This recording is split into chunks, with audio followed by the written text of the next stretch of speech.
أما بعد فقد قال الله تعالى وتبارك الله تعالى في محكم كتابه الحكيم فرقانه الحميد وهو الأصدق الصادقين وقوله الحق. بسم الله الرحمن الرحيم. قال ربكم ادعوني أستجب لكم إن الذين يستكبرون عن عبادتي سيدخلون جهنم داخرين.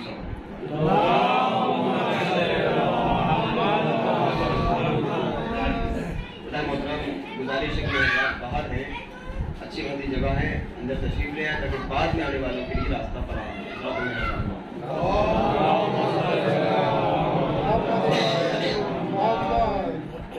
حضرات محترم، بغیر کسی مقدمے و تمہید کے آپ کا وقت ضائع نہ کرتے ہوئے اصل موضوع کی طرف آنا چاہتا ہوں، کیونکہ وقت بھی قلیل ہے اور زیادہ گفتگو بھی نہیں کرنا ہے، کیونکہ آپ ماشاءاللہ صبح سے جزاکم اللہ مجلسیں کرتے چلے آ رہے ہیں اور آج بھی مجلسیں اور بھی کرنا ہے، کافی تھکن. لہٰذا بہت ہی کم وقت میں انشاءاللہ کوشش کروں گا کہ اپنے اصل موضوع تک آپ کو پہنچاؤں. میں نے جس آیت کریمہ کو اپنا سرنامہ کلام قرار دیا ہے، پروردگار سورہ غافر کی آیت نمبر 60 میں ارشاد فرما رہا ہے وَقَالَ رَبُّكُمُ ادْعُونِي أَسْتَجِبْ لَكُمْ إِنَّ الَّذِينَ يَسْتَكْبِرُونَ عَنْ عِبَادَتِي سَيَدْخُلُونَ جَهَنَّمَ دَاخِرِينَ. موضوع گفتگو دعا ہے، دعا کی اہمیت، دعا کی فضیلت، دعا کی خاصیت، دعا کے فائدے. پروردگار انسان کو دعا کی تعلیم دے رہا ہے. پہلے آیت کا ترجمہ کر دیتا ہوں. وَقَالَ رَبُّكُمْ، تمہارے پروردگار نے، تمہارے رب نے کہا ہے. کیا کہا ہے؟ ادعونی استجب لکم، تم مجھے بلاؤ میں تمہیں جواب دوں گا. کیا بات ختم نہیں ہوئی؟ ایک ہوتا ہے کہہ دینا، لیکن ایک ہوتا ہے کہنے کے بعد اور زیادہ تاکید کر دینا کہ اگر اسے چھوڑ دیا تو سوچ لیے کیا ہوگا. جیسے آپ سے کوئی کہے کہ فلاں کام کر لیجئے گا ہمارا کام ہو جائے، آپ سے کہا ٹھیک، اور اس میں گنجائش ہے کہ ہو سکتا ہے آپ چھوڑ بھی دیں، تو آدمی کہے گا چھوڑا کیوں؟ کہیں گے آپ نے یہ تھوڑی کہا تھا کہ حتمن کرنا ہے.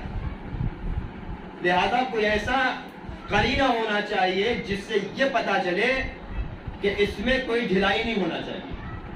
وہی پروردگار آگے بڑھ کے کہہ رہا ہے کہ صرف دعا کرنے کے لیے میں کہہ نہیں رہا ہوں، اس لیے اگر امر کر دوں گا، صرف یہ کہہ دوں ادعونی، اس میں دو گوشے پائے جاتے ہیں. کیونکہ عربی زبان میں لفظ امر کا استعمال دو طریقے سے ہوتا ہے، کبھی وجوب میں ہوتا ہے، کبھی استحباب میں ہوتا ہے. جیسے صلو، صلوات پڑھو، انفقو، انفاق کرو، صلو، نماز پڑھو، اور اس کے بعد مستحبات نمازیں بھی ہیں. لیکن گنجائش ہے کہ کبھی کبھی آپ اس کو چھوڑ سکتے ہیں. لیکن اگر قرینہ آ جائے کہ نہیں یہ نماز واجب ہے، یہ نماز مستحب ہے، تو وہاں پر پھر یہ ہوگا کہ چلیے مستحبات کو اگر آپ نے چھوڑ دیا کوئی حرج نہیں ہے. تو اس لیے پروردگار کہہ رہا ہے کہ کہیں یہ گوشہ نہ رہ جائے کہ انسان سوچے وہ دعا کے لیے کہا ہے، ہو سکتا ہے چھوڑ دے چلو کوئی حرج نہیں. نہیں، کہہ رہا ہے ان الذین یستکبرون عن عبادتی، یقیناً وہ لوگ جو ہمارے عبادت سے تکبر کرتے ہیں، سرکشی کرتے ہیں، روگردانی کرتے ہیں، کنارہ کشی کرتے ہیں، دوری اختیار کرتے ہیں، سیدخلون جہنم داخرین، وہ عنقریب جہنم میں داخل ہو جائیں گے. اور کیسے؟ رسوائی کے ساتھ. عزیزان محترم، دعا فطرت بھی ہے، تکلیف بھی ہے. تکلیف یعنی شرعی ذمہ داری، وہ حکام جو بالغ ہونے کے بعد انسان پر لاگو ہوتے ہیں، تکلیف شرعی کہا جاتا ہے. اردو میں تکلیف نہیں، عربی میں تکلیف اسی سے بنا ہے مکلف. مثال وغیرہ میں آپ نے دیکھا مکلف کو چاہیے ہے کہ نماز کی قضا کرے، مکلف کو چاہیے ہے کہ جماعت دوبارہ پڑھے، مکلف کو چاہیے کہ روزہ دوبارہ رکھے. یہ مکلف اس تکلیف سے آیا ہے. تو یہ دعا انسان کی فطرت بھی ہے، انسان کی ذمہ داری بھی ہے. فطرت کیسے ہے؟ اللہ انسان کی فطرت سے واقف ہے. فطرت کیا ہے؟ انسان کی فطرت میں یہ شامل ہے کہ جب انسان کسی مصیبت میں گھر جاتا ہے تو اسے سہارے کی ضرورت ہوتی ہے، کسی ایسے کی ضرورت ہوتی ہے کہ انسان اپنے درد کو اس سے بیان کر سکے. بھلے سے وہ اس کی مدد نہ کر پائے، لیکن کہیں نہ کہیں وہ چاہتا ہے کہ کوئی ایسی ذات ملے کہ جس سے میں بیٹھ کر اپنی تھوڑی دیر کے لیے اپنی گفتگو کر کے اپنی مشکلوں کا بوجھ ہلکا کر سکوں۔ اللہ نے انسان کی ضرورت کو محسوس کیا، بھائی پروردگار خلق کرنے والا ہے، انسان کی فطرت سے بہتر کون واقف ہوگا اللہ کے علاوہ؟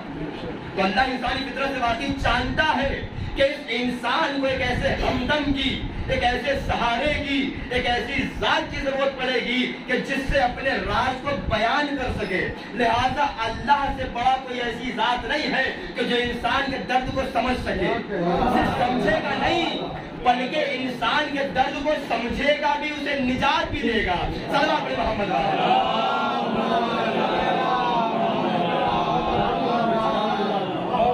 سب سے پہلی وجہ فطرتی ایک ایسا سہارا چاہیے۔ دوسرا انسان کا مقصد یہ ہوتا ہے، سب سے اہم مقصد یہ کہ وہ ہر ایک کسی سے بیان نہیں کرتا، پریشان حال ہے، بڑے اصرار کے بعد بیان کرے گا کب؟ جب اسے یقین ہو جائے کہ ہاں یہ واقعی مخلص ہے۔ اسے ڈر یہ ہے کہ کہیں ایسا نہ ہو کہ میرے راز فاش کر دے۔ وہ تلاش کرتا ہے کہ کوئی ایسا رازدار ملے، ایک ایسا امانتدار انسان ہو کہ جو مجھ سے جو بات سنے اپنے سینے میں دفن کر لے۔ اس کا سینہ، اسی لیے معصوم فرماتے ہیں کہ مومن کا سینہ ایک صندوق کی طرح ہے، ایک قبر کی طرح ہے کہ جو راز کو دفن کر دیتا ہے۔ اب انسان چاہتا ہے کہ کوئی ایسا ہمدم، ایک ایسا رازدار ہو کہ جو میری بات کو سن بھی لے اور کسی سے کہے بھی نہ۔ انسان یہ چاہتا ہے کہ اگر میں نے کسی سے پریشانی بیان کر دی ہے، اس نے اگر میری مدد کر دی ہے، کہ کہیں اس کو خدشہ رہتا ہے کہ یار دے تو دیے ہیں پیسے اس نے، لیکن کہیں ایسا نہ ہو کہ زبان ہے چمڑے کی ہے، پھسل گئی تو میری عزت چلی جائے گی۔ انسان تلاش کرتا ہے ہر اعتبار سے کہیں ایسا شخص مل جائے جو بہت ہی امین ہو، بہت ہی رازدار ہو۔ لہٰذا اللہ نے انسان کی ضرورت کو محسوس کیا، اور یا پروردگار نے پوری کائنات میں اپنی ذات کے علاوہ کسی کو رازدار نہیں سمجھا۔ پروردگار سے بڑا امین کوئی نہیں، پروردگار سے بڑا رازدار کوئی نہیں۔ معصوم فرماتے ہیں اگر پروردگار انسان کے گناہوں کو فاش کر دیتا تو لوگ ایک دوسرے کو دفنانا چھوڑ دیتے۔ صلوات علیہ وہ رازدار۔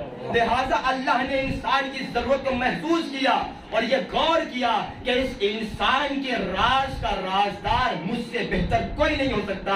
لہذا اللہ نے انسان کی عزت کو بچانے کے لیے، انسان کے رازوں کو محفوظ رکھنے کے لیے اسے حکم دیا کہ اس کو ادعونی استجب لکم، تم مجھ سے سوال کرو میں تمہیں عطا کروں گا، تمہیں کسی اور کے پاس جانے کی ضرورت ہی نہیں ہے۔ اور ذرا محترم اس دعا میں انسان کی حرمت محفوظ ہے۔ اللہ نہیں چاہتا کہ جس انسان کو میں نے اشرف المخلوقات بنایا ہو وہ انسان کسی اپنے جیسے کے سامنے ہاتھ پھیلائے، بلکہ اس انسان کا معیار یہ ہے کہ جب یہ کائنات میں سب سے افضل مخلوق ہے تو لہذا کسی ایسی ذات کے سامنے ہاتھ پھیلائے، کسی ایسی ذات کے سامنے سر جھکائے جو کائنات میں اس انسان سے بھی افضل ہو۔ اس انسان کا خالق سے افضل کوئی اور نہیں ہو سکتا۔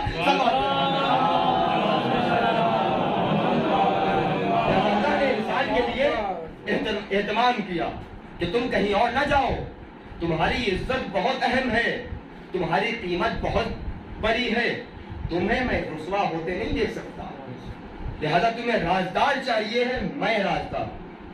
پروردگار سے بڑا کون رازدار؟ واقعہ سنا ہوگا آپ نے کہ جناب موسیٰ کے زمانے میں بارش نہیں ہو رہی تھی۔ جناب دیکھیں کتنا بڑا رازدار ہے پروردگار۔ جناب موسیٰ کے زمانے بارش نہیں ہو رہی تھی، پروردگار نے کہا موسیٰ تمہاری قوم میں گنہگار موجود ہے، جب تک وہ الگ نہیں ہوگا بارش نہیں ہوگی۔ اب جیسے جناب موسیٰ نے اعلان کیا کہ جو گنہگار ہے وہ نکل جائے تاکہ لوگوں کے لیے مظاہر نہ ہو، اس شخص نے پروردگار سے توبہ کی، پروردگار جہاں تم نے اتنے سال میرے راز کو فاش نہ ہونے دیا، آج موقع ہی آیا ہے میرا راز کھل جائے گا، پروردگار میں توبہ کرتا ہوں مجھے معاف کر دے، آج سے گناہ نہیں کروں گا۔ بارش نازل ہو گئی۔ جناب موسیٰ نے کہا یا اللہ ابھی تو کوئی الگ ہی نہیں ہوا، یہ بارش کیوں ہونے لگی؟ کہا موسیٰ جو گناہگار اب یہاں پر میں لانا چاہ رہا ہوں آپ کو، یہاں کے لیے زحمت دی. مجھے یہ بتائیے جناب موسیٰ امین ہے کہ نہیں ہے نا امین؟ نبی کی ذمہ داری ہی ہوتی ہے امین ہونا. نبی کی سب سے بڑی صفت یہ ہے کہ وہ امین ہوتا ہے. سب سے بڑی صفت نبی کی جو ہوتی ہے وہ امانت داری ہوتی ہے. امانت داری کی بنیاد پر ہی تو پروردگار سے وحی کے پیغام دیتا ہے. امانت داری کی بنیاد پر تو اللہ انسان کو نبی بناتا ہے. اللہ امانت داری کی بنیاد پر تو تباہ خدا دیتا ہے. اب یہ بتائیے موسیٰ امین ہے نا اللہ کی نگاہ میں؟ اگر اللہ موسیٰ کو نام بتا دیتا تو کیا جناب موسیٰ فاش کر دیتے؟ جناب موسیٰ نے کہا یا اللہ نام بتا دے. کہا موسیٰ جب توبہ نہیں کی تب نہ بتایا، اب تو توبہ کر چکا ہے، اب کہاں سے بتا دوں؟ مجھے یہ بتائیے انصاف سے اگر اللہ بتا دیتا تو یہ راز صرف موسیٰ اور اللہ کے درمیان رہتا، اس بندے کو بھی پتا نہ چلتا کہ پتا چلا موسیٰ کو بھی نہ پتا چلا، اور موسیٰ بھی اس کو کوئی ایسا احساس نہ دلاتے کہ جس کی وجہ سے وہ اس کی احساس کمتری ہوتی، دل شکنی ہوتی. لیکن اللہ نے نام کیوں نہیں بتایا؟ اس لیے کہ اس نے اللہ کو رازدار سمجھا تھا. کہے موسیٰ اس لیے کہ اس نے مجھے اپنا رازدار بنایا ہے، لہذا میں اتنا بڑا امین ہوں کہ میں اپنے امین کو بھی امانت نہیں دوں گا، دوسرے کی امانت اپنے امین کو نہیں دوں گا، اس لیے کہ اس نے مجھے اپنا امین بنایا ہے. اب سوچے جو پروردگار اپنے بندوں کے گناہ اپنے نبیوں پر فاش نہیں کرتا، جو اللہ اپنے بندوں کے نام اپنے نبیوں کے سامنے فاش نہیں کرتا، اب اللہ وہ کیسے برداشت کرے گا کہ اس کا ایک بندہ دوسرے بندے کی عزت اچھالے؟ وہ اللہ کیسے برداشت کرے گا کہ ایک بندہ اس کے دوسرے بندے کا نام لے کر اس کی غیبت کرے؟ وہ اللہ کیسے برداشت کرے گا کہ اس کا ایک بندہ دوسرے بندے کی ہجو کرے؟ اس لیے معصوم فرماتے ہیں کہ دوسرے کے گناہوں کو فاش کرنے میں ڈرا کرو. کیوں؟ اس لیے کہ اگر آپ نے کسی کا گناہ فاش کیا ہے تو اللہ بھی فاش کرے گا. اور یہ فرق ہے، جب آپ فاش کریں گے تو اپنی قدرت کے اعتبار سے فاش کریں گے، اللہ فاش کرے گا اپنی قدرت کے اعتبار سے فاش کرے گا. آپ کی قدرت 4 لوگوں تک ہے، اللہ کی قدرت پوری کائنات تک ہے. اگر آپ اس پر قادر ہیں کہ ایک بندے کے گناہ 4 لوگوں کو بتائیں تو پروردگار اس پر قادر ہے کہ آپ کے گناہ پوری کائنات کو بتائیں.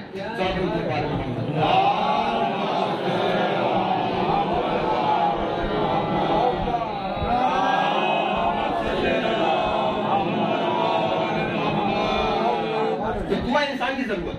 دوسرے اللہ نے انسان کو حکم بھی دیا کہ تم دعا کرو. کیوں؟ اس لیے انسان اپنی فطرت سے بھی کبھی کبھی غافل ہو جاتا ہے، اور اللہ یہ نہیں چاہتا کہ میرا بندہ مجھ سے غافل رہے، لہذا اللہ نے انسان کو حکم دیا کہ دعا کرے. اب مرحلہ، کیونکہ کل میں اس دعا کو آگے نہیں بڑھانا چاہتا، میں چاہتا ہوں یہ ٹاپک یہیں پر ختم ہو جائے. کل میں زیارت امام حسین اسلام پہ پڑھنا چاہتا ہوں. اب اللہ نے جب حکم دیا ہے تو اب مجھے یہ بتائیے جب اللہ نے دعا کا حکم دیا ہے تو اللہ کے سامنے دعا مانگی کیسے جائے؟ اللہ کہہ رہا ہے مجھے بلاؤ، مجھ سے بات کرو، مجھ سے مانگو. اب اللہ سے مانگنے کی طریقہ بھی تو ہونا چاہیے. اللہ کی ذات کے اعتبار سے مانگا جائے نا. ہر انسان سے گفتگو جو ہوتی ہے اس کی ذات کے اعتبار سے ہوتی ہے. میں آپ سے گفتگو کروں گا، آپ ایک بہت بڑے لیکچرر ہیں تو میں آپ سے اس انداز میں گفتگو کروں گا. آپ ایک سائنٹسٹ ہیں، میں کوشش کروں گا آپ سے کہ اس لہجے میں بات کروں. آپ ایک عہدیدار ہیں، افسر ہیں، میں کوشش کروں گا آپ سے اس لحاظ سے بات کروں. تو یہ بات میں کب کر لوں گا آپ سے؟ جب مجھے آپ کا معیار پتا ہوگا، جب مجھے یہ پتا ہوگا کہ آپ کی شخصیت کیا ہے، جب مجھے یہ پتا ہوگا کہ آپ کا مقام کیا ہے، تب تو میں آپ سے وہ الفاظ استعمال کر لوں گا آپ کے سامنے. لیکن جب مجھے کسی کی شخصیت ہی نہیں پتا، جب میں کسی کے مزاج سے واقف نہیں، جب میں کسی کے مقام سے واقف نہیں، تو اس سے اس لحاظ میں بات کیسے کروں؟ اب اللہ کی خدمت میں جانا ہے، اس سے سوال کرنا ہے، اس سے مانگنا ہے، بات کرنا ہے. اب کریں تو کیا کریں؟ تو کوئی ایسی ذات ہو کہ جو اس کے مزاج سے واقف ہو، اسے پہچانتی ہو۔ مثال کے طور پر آپ کو اپنا پیغام اپنے سیم تک پہنچانا ہے، درخواست آپ بھی لکھ سکتے ہیں، قلم آپ بھی چلا سکتے ہیں، ہندی آپ کو بھی آتی ہے، لیکن آپ کوشش یہ کریں گے کہ وہ الفاظ ہو کہ جو ان کے لائق مقام ہو، ایسی ہندی استعمال کی جائے جو ان کے مزاج کی ہو اور جن الفاظ کے ذریعے سے ہمارا کام بن جائے۔ تو آپ کیا کرتے ہیں؟ چلے جائیں گے اپنے وارڈ ممبر کے پاس، کسی لیکپال کے پاس، کسی وکیل کے پاس کہ جناب ہمیں اپنی درخواست لکھوانا ہے، آپ لکھ دیے۔ پوچھا آپ کیوں نہیں لکھ رہے ہیں؟ کہ ہمیں ان الفاظ کا انتخاب نہیں ہے، ہمیں ان الفاظ کی تمیز نہیں ہے کہ ان الفاظ کا استعمال کر سکیں۔ آپ جانتے ہیں کن الفاظ سے ہمارا کام بن سکتا ہے، کون سے الفاظ اس بارگاہ کے لائق ہیں، لہذا آپ لکھیے، ہم نہیں لکھیں گے۔ تو اسی طریقے سے جب ایک عام انسان جو عہدیدار ہے، بڑے منصب والا ہے، اس تک پہنچنے کے لیے اس کے مزاج اور اس کا پہچاننے والا ضروری ہے، تو پھر وہ ذات جو کائنات میں سب سے افضل ہے، اس تک پہنچنے کے لیے کسی ایسی شخصیت کا معیار ہونا چاہیے ہے، کوئی ایسی شخصیت معیاری ہونا چاہیے ہے جو اس کی معرفت رکھتی ہو، جس کے ذریعے سے اس کی معرفت ہو سکے۔ اسی لیے معصوم فرماتے ہیں نحنو بنا یعرف اللہ یعبد، کہ ہم کو ہیں کہ جن کے ذریعے سے اللہ کو پہچانا بھی جاتا ہے، عبادت بھی کی جاتی ہے۔ صلوات محمد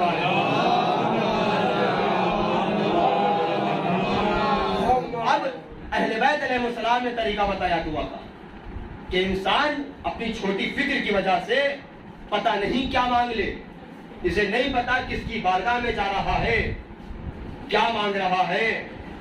دعا میں تین چیزیں اہم ہوتی ہیں: کون مانگ رہا ہے، کس سے مانگ رہا ہے، کیا مانگ رہا ہے۔ کون مانگنے والا ہے؟ ادنا انسان کیا مانگ رہا ہے، اس ذات کے لائق ہے کہ نہیں ہے، کہ اپنی اوقات سے بڑی چیزیں تو نہیں مانگ رہا، کہیں اس ذات کے معیار سے چھوٹی چیزیں تو نہیں مانگ رہا، وہ ذات کون ہے۔ تو اب معصوم کو یہ ضرورت پتا ہے کہ انسان کی فطرت کیا ہے، لہذا معصوم نے طریقے بتائے۔ اب یہ سوال ہوتا ہے کہ جناب معصوم نے دعائیں جو کی ہیں، یہ سوال آتا ہے کہ اگر تعلیم ہوتی تو یہ مولا جو ہے وہ آپ کے اتنی دعائیں جو کرتے تھے اس میں اپنے گناہوں کا اعتراف، اپنی خطاؤں کا اعتراف، یہ سب کیوں کرتے تھے؟ اس کا مطلب وہ نعوذ باللہ معصوم نہیں تھے۔ اگر معصوم تھے تو یہ سب الفاظ استعمال کرنا، جیسے دعائے کمیل میں کہ مجھے جہنم میں کیسے دیکھے گا، یہ وہ۔ تو تین چیزیں جو امام کی دعا میں چھپی ہوئی ہے، دعا کرنے میں تین راز ہیں۔ پہلا راز وہ ہے کہ تعلیم حقیقت ہے، ہمیں تعلیم دینا۔ دوسرا راز کہ معصوم کو اللہ سے دعا کرنے کا بہانہ چاہیے، کیونکہ دعا پروردگار سے بات کرنے کا نام ہے۔ معصوم کو بہانہ چاہیے ہے کہ وہ اللہ سے گفتگو کرے، لہذا دعا کا انتخاب کرتے تھے۔ پھر دعا صلاح المومن، مومن کا اسلحہ ہے۔ انسان اپنے جسم کے اسلحے کے لیے، جسم کے دفاع کے لیے ایک سے ایک اسلحے بنا لیتا ہے۔ کیوں؟ اسے اپنے جسم کی کیفیت پتا ہے کہ کہاں پر کیسے حملہ ہو سکتا ہے، کس عضو کے لیے کون سا اسلحہ کام دے گا، کس عضو پر کیسے حملہ ہو سکتا ہے۔ انسان اپنی روح سے واقف نہیں ہے، لہذا روح کے اسلحے کے لیے دعا۔ تیسرا جو سب سے اہم رخ ہے وہ یہ ہے کہ معصوم اپنی ذات کو اللہ کی ذات کے سامنے اتنا حقیر سمجھتے تھے۔ مثال کے طور پر ابھی آپ کے یہاں زمانے کا بہت بڑا مرج وقت آ جائے اور آپ صبح و شام اس کے میں لگے رہیے، اس کے آگے پیچھے، کبھی سوئیے نہ، رات بھر کھڑے ہیں کہ کیا پتا آگے کب کیا ضرورت پڑ جائے۔ صبح و شام پوری جان لگا دی، اپنا سارا ساز و سامان بیچ کر ان کی خدمت کی، جتنے دن تک رہے، گھر بھی بیچ دیا، سب کچھ کر دیا۔ اس کے بعد جب وہ جانے لگے تو ہاتھوں کو جوڑ کے کہا آقا معذرت چاہتا ہوں، جس طرح سے خدمت کرنا چاہیے تھی کر نہیں پایا۔ بھئی یہ بتائیے جب آپ نے پوری اپنی جمع پونجی خرچ کر دی تو بچا کیا ہے آپ کے پاس جو آپ معذرت کر رہے ہیں؟ آپ کو یہ کہنا چاہیے ہے کہ جناب جو کچھ تھا میں نے حاضر کر دیا، اب تو کچھ نہیں ہے. لیکن یہ معذرت کس بات کی ہے کہ میں آپ جیسی خدمت کرنا چاہیے تھی کر نہیں پایا. اتنا سب کچھ کرنے کے بعد بھی آپ کر نہیں پایا. کہ آپ یہ دیکھ رہے ہیں کہ میں نے مال خرچ کر دیا، آپ کو اس ذات کا معیار نہیں پتا ہے. میں اس ذات کا معیار دیکھ رہا ہوں، جس معیار کا یہ عالم ہے مجھے تو اپنی جان قربان کر دینا چاہیے تھی، لہٰذا اس ذات کا حق ادا نہیں کر پایا ہوں، لہٰذا اس لیے مطمئن نہیں ہوں اپنا سب کچھ خرچ کر کے بھی.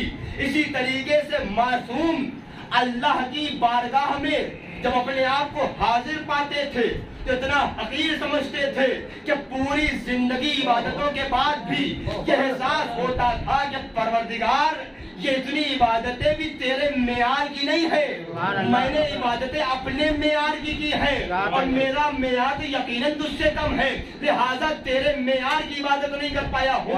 اس لیے احساس کرتا ہوں کہیں نہ کہیں کوئی غلطی ہو گئی ہو، کہیں نہ کہیں گناہ ہو گیا ہو. اپنے اعتبار سے سوچتا ہوں گناہ کیا نہیں ہے، لیکن اتنا حقیر جانتا ہوں خود کو کہ لگتا ہے کہ گناہ ہو گیا ہے. صلوات پر محمد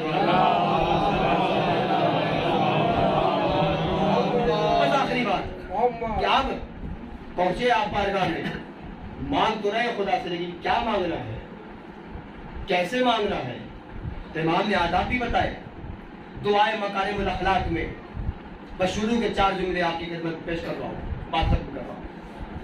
دعائے مکارم الاخلاق صحیفہ سجادیہ میں امام سجاد سے بھی منقول ہے اور خود امیر المومنین علیہ الصلوۃ والسلام سے بھی دعائے مکارم دعا منقول ہے، لیکن تھوڑے تھوڑے الفاظ الگ ہے. لیکن شروع کے 4 جملے کچھ جملے بہت ہی دونوں سے ملتے جلتے ایک ہی جملے. امام آداب بتا رہے ہیں دعا کے. اسی دعا میں امام نے پیغام دے دیا بسم اللہ الرحمن الرحیم. سب سے پہلی ابتدا دعا کے لیے، دعا کی اور شرائط میں سب سے اہم شرط یہ ہے کہ بسم اللہ الرحمن الرحیم سے شروع کرو. اس کے بعد اللہم صلی علی محمد وآلہ. اس کے بعد سب سے اہم چیز یہ ہے کہ صلوات پڑھو. معصوم فرماتے ہیں ہر وہ دعا کہ جس میں صلوات نہ ہو وہ محجوب ہوتی ہے، وہ پردے میں رہتی ہے، آسمان تک نہیں جاتی، وہ تمبریدہ ہو جاتی ہے. اب امام فرما رہے ہیں اللہم بلغ بایمانی اکمل الایمان واجعل یقینی افضل الیقین وانتہی بنیتی الی احسن النیات وبعملی الی احسن الاعمال.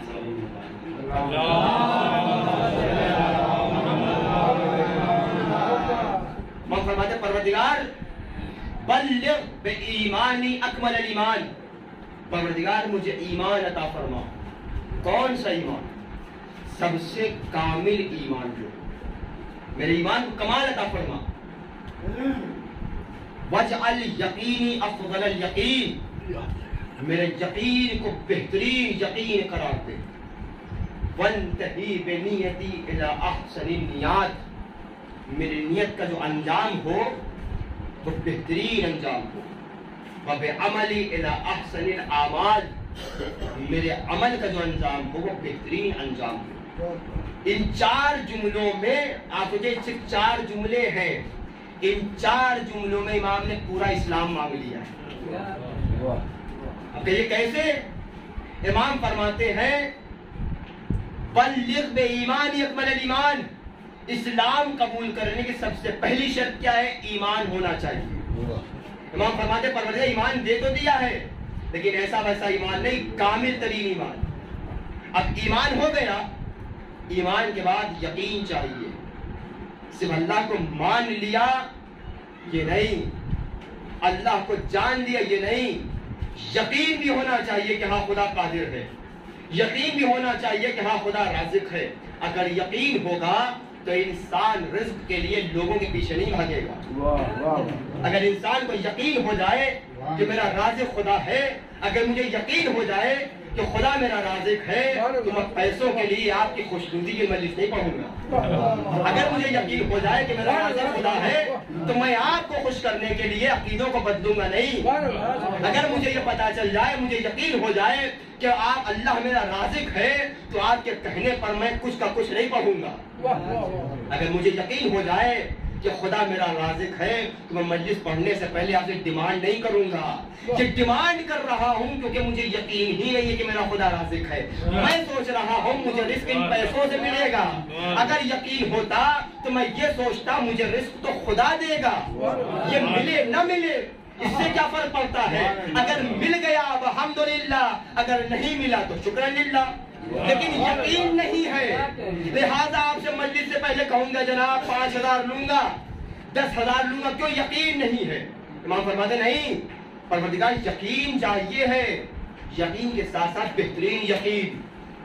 ایمان ہو گیا، ایمان میں یقین پیدا ہو گیا. پروردگار اب آ رہا ہوں عمل کی منزل میں. تجھے مان لیا ہے، اب نماز پڑھنے کھڑا ہو رہا ہوں، اب روزہ رکھنے کے لیے جا رہا ہوں. اس کے لیے نیت چاہیے. پروردگار فانتہی بنیتی الی احسن النیات، پروردگار میں نیت کا انجام بہترین ہو. امام نے یہ کیوں نہیں کہا مجھے نیت اچھی عطا فرما، یہ کیوں کہا میری نیت کا انجام اچھا ہو؟ ضروری نہیں ہے کہ جس کام کا آغاز اچھا ہو اس کا انجام بھی اچھا ہو. اہم یہ ہے کہ آپ کے کام کا آغاز اچھا ہو. یہ اہم نہیں ہے کہ میں نے نماز جو پڑھی جو شروع کی تھی وہ اللہ کے لیے شروع کی تھی. اہم یہ ہے کہ آخر تک خدا کے لیے پڑھی. کہیں ایسا نہ ہو کہ قرأت کر رہا تھا الحمدللہ رب العالمین الرحمن الرحیم مالک یوم الدین، جیسے ہی دیکھا 5 افراد کھڑے ہیں پاس میں، بہت گہری عربی میں الحمدللہ رب العالمین. یہ جہاں کہا نیت جو تھی وہ ختم ہو گئی. وہی نیت جو اللہ کے لیے تھی اس نیت کا انجام خراب ہو گیا. امام فرماتے پروردگار میں نے اگر کوئی نیت کی ہے تو آخر تک وہ تیرے لیے ہو. امام فرماتے پروردگار وانتہی بعملی وبعملی الی احسن الاعمال، پروردگار عمل کی منزل میں آ گیا ہوں، نیت کامیاب ہو گئی الحمدللہ، آخر تک نیت رہی، نماز ختم ہو گئی. لیکن پروردگار ابھی اس عمل کی گارنٹی نہیں ہے کہ نماز رہے گی کب تک نہیں پتا. پروردگار میرے عمل کا انجام بھی اچھا ہو. یہ نماز پڑھی تو ہے، کہیں ایسا نہ ہو کہ نماز شب پڑھ تو رہا ہوں اور جا کر کہیں کبھی کسی کے سامنے بات کھلی میں تو 40 سال سے لگاتار نماز شب پڑھ رہا ہوں. جناب میری تو کوئی نماز قضا نہیں ہوتی. بازار میں گیا وہاں دیکھا بیچارہ کوئی غریب بیٹھا تھا، کھانا کھلا دیا. پہنچا 4 افراد کے بعد، کہاں تھے؟ ارے وہاں سے آ رہے تھے اور آنے کے بعد ایک صاحب میرے کو وہ کھانا کھلا رہے.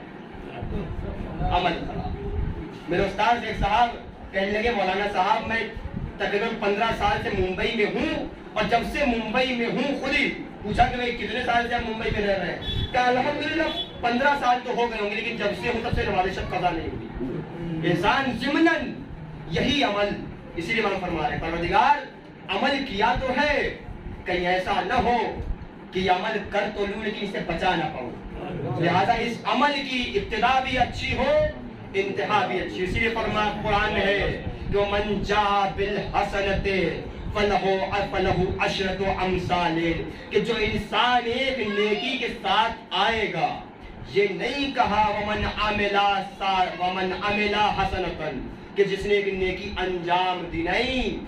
من جا، کمال یہ نہیں ہے کہ آپ نیکی کر لیے، کمال یہ ہے کہ اس نیکی کو لے جائیے. ایسا نہ ہو کہ عمل ہو تو جائے لیکن باقی نہ رہے. اس عمل کا اس دنیا سے تعلق نہیں ہے، اس عمل کا آخرت سے بھی تعلق ہے. اگر عزاداری کر رہے ہیں یہ فرش عزا بھی ایک حسن ہے، اس کا بھی آپ کو 10 گنا ملے گا. کہیں ایسا نہ ہو یہ فرش عزا جو بچھی ہے کسی کو دکھانے کے لیے بچھی ہے. کہیں ایسا نہ ہو کہ کھانا جو کھلایا جا رہا ہے کسی کو دکھانے کے لیے کھلایا جا رہا ہو. کہیں ایسا نہ ہو یہ تبرک جو بانٹا جا رہا ہے 100 روپے کا، یہ اس لیے نہ ہو کہ لوگوں کو اچھا تبرک مل جائے، لوگوں کا پیٹ بھر جائے. اس لیے ہو کہ فلاں صاحب کے 80 کا بٹا تھا 100 کا بٹے گا. نہیں، اس لیے ہو کہ عزادار حسین کی تکلیفیں کم ہو جائیں. یہ چائے، یہ پانی، یہ کافی اس لیے ہو تاکہ لوگوں کی تھکن اتر جائے. اس لیے ہو یہ عمل بچ جائے گا. اگر کہیں عزیزان محترم یہ خیال آیا کہ جناب وہ فلاں صاحب کے چائے پلائی گئی ہے ہم کافی پلائیں گے، ان کے ہاں روح افزا پلایا گیا ہے، تو ہم وہ شربت پلائیں گے جو ممبئی میں ملتا ہے فالودے والا، کہ لوگ کہیں کیا شربت تھا۔ اگر ان کے 10,000 کا ذاکر آیا ہے تو ہم 50,000 کا ذاکر بلا کے دکھائیں گے، بھلے تو کچھ نہ دے کے جائے، صرف نام دے کر جائے، کچھ نہ دے کر جائے، لیکن نام ہو جائے۔ یہ نام ہی تو ہے، یہ نام آپ نے کیا۔ تو امام فرماتے ہیں کہ جو انسان جس کے لیے عمل انجام دے گا، پروردگار اس کا عمل اسی کے حوالے کر دے گا۔ جاؤ، جسے دکھانے کے لیے کیا ہے اس سے اجر لے لو، جاؤ چلے جاؤ۔ اب میں نے آپ کو یہ مجلس تو پڑھی وہ آپ کو دکھانے کے لیے، ارے یار بہرائچ کی پبلک کہے کیا مجلس پڑھی مولانا نے، کیا نکتے دیے تھے، کیا ٹاپک اٹھایا تھا۔ اس کے بعد پروردگار کہے فلاں بھیا عمران آبدی تم نے مجلس کس کے لیے پڑھی تھی؟ ہمارے لیے پڑھی تھی، حسین کے لیے پڑھی تھی، تم نے بہرائچ والوں کے لیے پڑھی تھی، جاؤ بہرائچ والوں سے لو۔ اب بہرائچ والوں کے پاس گیا، بہرائچ والے کہ مولانا کیا بات کر رہے ہیں آپ، ہم تو خود یہاں پھنسے ہوئے ہیں، ہم اپنے گناہوں کا حساب دے رہے ہیں، آپ کو نیکیاں کہاں سے دیں؟ اگر ہو آپ کے پاس تو آپ بھی ہمیں دے جائیے کچھ، تاکہ ہمارا کوئی حساب ہلکا ہو جائے۔ سب اپنے محمد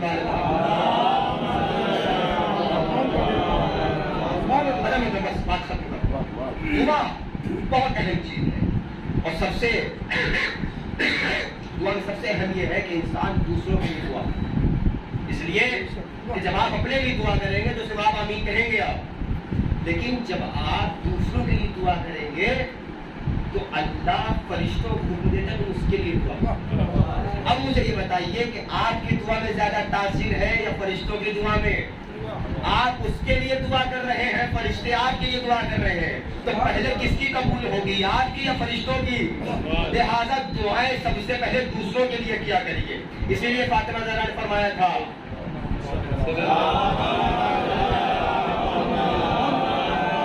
چار امتدار، پہلے پہاڑ والے پھر گھر والے، دعا کے لیے۔ اور سب سے خاص چیز یہ ہے کہ انسان والدین سے دعا کے لیے کرے۔ والدین جس کے حق میں دعا کر دیں اس کی دعا پروردگار رد نہیں کرتا۔ وہاں فرماتے ہیں مجھے تعجب ہے کہ انسان دوسروں کے لیے، دوسروں سے کہتا ہے میرے حق میں دعا کرو، جب اس کی ماں زندہ ہے، ماں سے کہے کہ دعا کرے، لیکن انسان دوسروں سے کہتا ہے دعا کرے، ماں سے نہیں کہتا۔ اسی لیے امام نے کربلا کے میدان میں ماں کی دعا کی تاثیر کو بتانے کے لیے جناب لیلا سے کہا تھا کہ جاؤ لیلا اکبر کی دعا۔ جناب علی اکبر گئے، امام نے کہا لیلا تیرے خیمہ پر کھڑی کیا دیکھ رہی ہو، جاؤ علی اکبر کے حق میں دعا کرو کہ اللہ ماں کی دعا اولاد کے حق میں قبول کرتا ہے، میرا اکبر مشکل میں ہے، خدا اسے نجات دے۔ جناب لیلا نے مصلی بچھایا، کہے یعقوب سے یوسف کو ملانے والے آج میرے یوسف سے ابھی دعا ختم نہیں ہوئی تھی کہ علی اکبر آ گئے۔ علی اکبر واپس آئے، حسین سے گفتگو کی، بابا بس چند قطرے آپ مل جائے، ابھی دیکھیے میں ان اشیاء کو کیا جواب دیں۔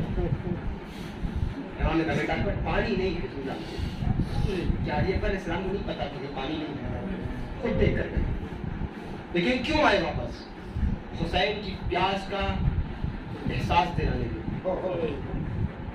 اگر امام حسین نے کہا کہ اکبر لا میری زبان میرے منہ میں، میرے دہن میں اپنی زبان دے دو، کیا علی اکبر اسلام نہیں جانتے تھے میرے بابا کی زبان کتنی خوش ہوگی؟ کہہ رہے بابا آپ کا مجھ سے زیادہ خوش ہوگا، لیکن زبان کو منہ میں دیا کیوں؟ تاکہ لوگوں کو پتا چلے کہ ہاں میرا بابا کتنا پیاسا ہے۔ امام حسین سے رخصت ہو کر پھر چلے۔ امام صادق سے پوچھا گیا کہ مولا یہ بتائیے کہ انسان کے لیے کون سی ایسی چیز ہے کہ جس کی وجہ سے انسان جوان رہے، بیمار نہ پڑے؟ امام فرماتے ہیں وہ انسان جس کا جوان بیٹا ہو وہ اس کے ساتھ ساتھ چلے اور باپ جوان بیٹے کو دیکھتا رہے اور خوش ہوتا رہے، وہ باپ جوان بھی رہے گا، تندرست بھی رہے گا۔ یہ جملہ سن لیا آپ نے؟ امام فرماتے ہیں، امام سے پوچھا مولا اچھا یہ بتائیے کہ اگر کوئی انسان، وہ کون سی وجہ ہے کہ جس کی وجہ سے انسان بیمار بھی پڑ جاتا ہے، ضعیف بھی ہو جاتا ہے؟ امام فرماتے ہیں وہی جوان بیٹا اس ضعیف باپ کے سامنے دم توڑ دے، وہ باپ ضعیف بھی ہو جاتا ہے، بیمار بھی ہو جاتا ہے۔ اب سمجھیے